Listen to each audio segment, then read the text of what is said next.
Media మిత్రులందరికీ నమస్కారం.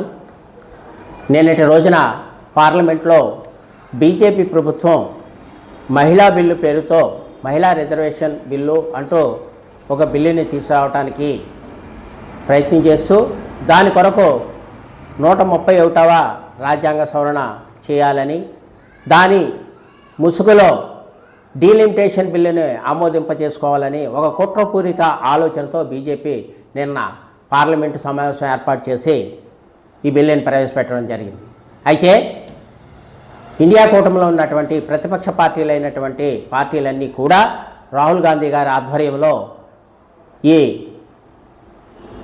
బిల్లుని మేము మహిళా బిల్లుని వ్యతిరేకించటం లేదు.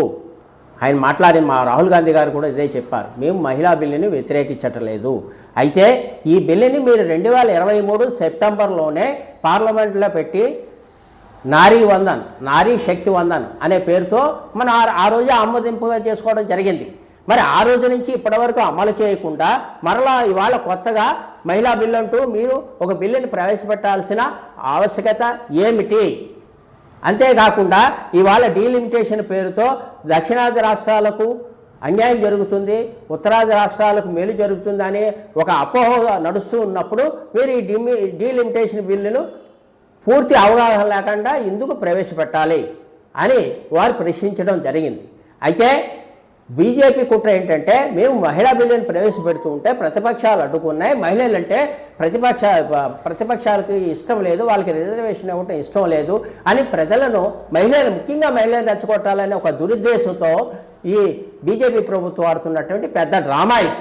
అయితే ప్రజలు మీడియా పెరిగింది, వాళ్ళ సోషల్ మీడియా పెరిగింది, పార్లమెంట్లో ఏం జరుగుతుందో వాళ్ళ ప్రజలకు తెలుస్తుంది, ప్రచార సాధనాలు పెరిగినాయి.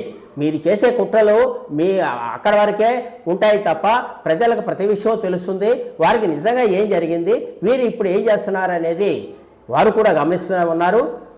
కాంగ్రెస్ పార్టీ ఎప్పుడు కూడా మహిళా బిల్లుకి వ్యతిరేకం కాదు. ఎందుకొరకంటే అలనాడు మా రాజీవ్ గాంధీ గారు ఉన్నప్పుడు కానీ, మా పివి నరసింహరావు గారు ఉన్నప్పుడు కానీ స్థానిక సంస్థల నుంచి మహిళా రిజర్వేషన్ తీసుకొచ్చింది మేము, మహిళలను ప్రోత్సహించింది మేము, మహిళలను అత్యధికమైన పీఠాల మీద రాష్ట్రపతి పీఠం మీద కూర్చోబెట్టింది కూడా కాంగ్రెస్ పార్టీయే. అటువంటి కాంగ్రెస్ పార్టీని మహిళల విషయంలో వెనుకంజ వేసే విషయం లేదు. మహిళలకు రిజర్వేషన్ కావాలని మేము కూడా కోరాము.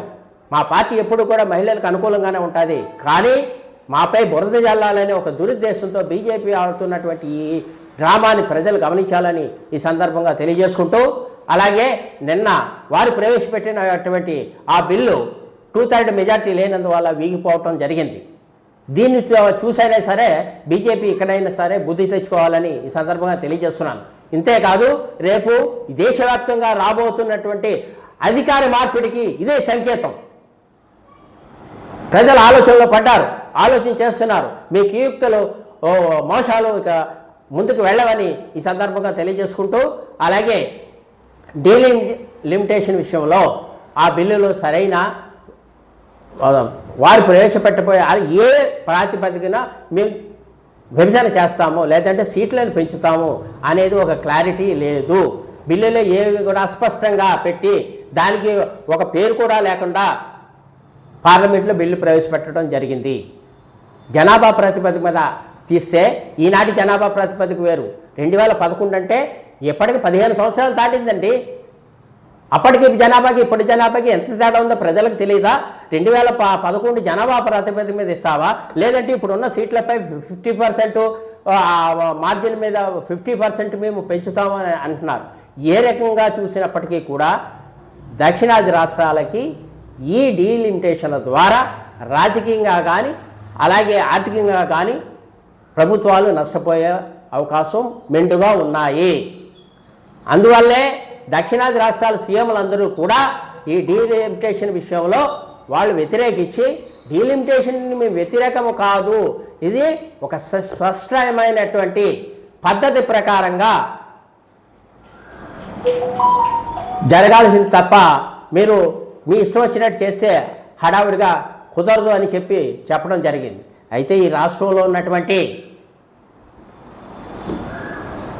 తెలుగుదేశం పార్టీ కానీ, జనసేన పార్టీ కానీ, అలాగే వైసీపీ పార్టీలు ఈ రాష్ట్రంలో మనకి వచ్చినటువంటి ఇబ్బంది ఏంటంటే, ఈ రాష్ట్రంలో బీజేపీ అంటే బాబు, జగన్, పవన్ వీరు ముగ్గురు కూడా బీజేపీ ప్రభుత్వానికి అక్కడ కేంద్రంలో వెళ్ళి ఊడిగం చేస్తూ ఉన్నారు.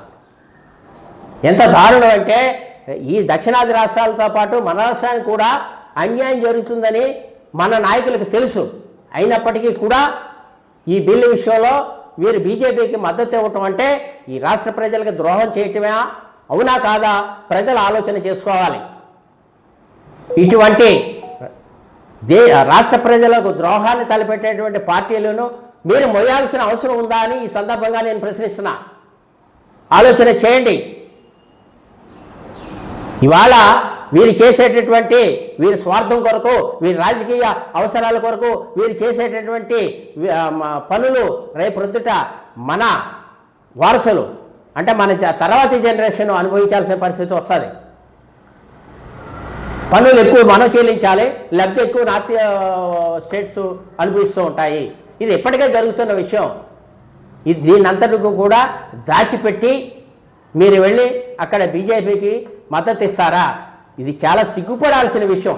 ఈ రాష్ట్ర నాయకులు సిగ్గుపడాల్సిన విషయాన్ని సందర్భంగా తెలియజేసుకుంటూ, ఇంకొక విషయం ముఖ్యంగా చెప్పేది ఏంటంటే, వైసీపీ ప్రభుత్వాన్ని కొమ్ము కాసేది ఈ రాష్ట్రంలో ఉన్నటువంటి SC, ST, BC, OC minority వర్గాలు, ఓబీసీ మైనారిటీ వర్గాలు. మహిళా బిల్లులో ఓబీసీ కానీ ఎస్సీ, ఎస్టీ మహిళలకు సంబంధించి స్పష్టమైనటువంటి వివరణ ఏ రకంగానూ వెళ్ళలేదు. వారికి ఏ శాతంలో ఏ రకంగా రిజర్వేషన్ కేటాయిస్తారనేది కూడా స్పష్టంగా వారు పేర్కొనలేదు. అటువంటి పరిస్థితుల్లో, ఆయా వర్గాలకు అన్యాయం జరుగుతున్న పరిస్థితుల్లో మీరు ఆ బిల్లుకి మద్దతు ఇస్తారా? వైసీపీ వారిని నేను ప్రశ్నిస్తూ ఉన్నాను. ఆలోచన చేయండి.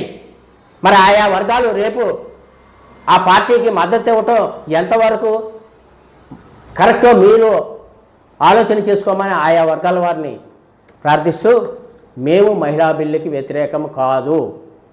మహిళల యొక్క రిజర్వేషన్ని మేము నిన్నను కూడా మా నాయకులు ప్రశ్నించారు. మీరు 2023లో బిల్లు ఆమోదం పొందితే ఇప్పటి వరకు 33% మీ రాష్ట్రాల్లో ఎంతమంది మహిళలకు సీట్లు ఇచ్చారని అడిగారు. దానికి సమాధానం లేదు. నిజం కూడా ఇదే కదా. బీజేపీ అనే 2023 తర్వాత అనేక రాష్ట్రాల్లో ఎన్నికలు జరిగినాయి. మీరు ఎందుకు అమలు చేయలేదు? ఎందుకు 33% మహిళలకు రిజర్వేషన్ పాటించలేదు? అంటే ఇవాళ మహిళా బిల్లును ప్రతిపక్షాలు అడ్డుకున్నాయని ఒక నెపము ప్రతిపక్షాలు వేయాలన్న దుష్ట ఆలోచనతో ఈ బీజేపీ ప్రభుత్వం ప్రవర్తించింది. దాన్ని సరైన గుణపాఠం ప్రతిపక్షాలు చెప్పడం జరిగింది.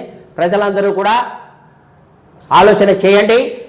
బీజేపీ దుష్ట ఆలోచన, దుష్ట వ్యవహారాల్లో మాయలో మీరందరూ కూడా పడద్దు అని ఈ సందర్భంగా తెలియజేసుకుంటూ, రాబో రోజుల్లో ఈ రాష్ట్రంలో ఉన్నటువంటి ఈ బాబు, జగన్, పవన్ వీళ్ళకి సరైన బుద్ధి చెప్పి మీరు ఇంటికి పంపించి రాబో రోజుల్లో ఈ రాష్ట్రంలో కాంగ్రెస్ పార్టీని అధికారంలో తీసుకురండి. రాజ్యాంగాన్ని పరిరక్షించుకుందాం. సెలవు.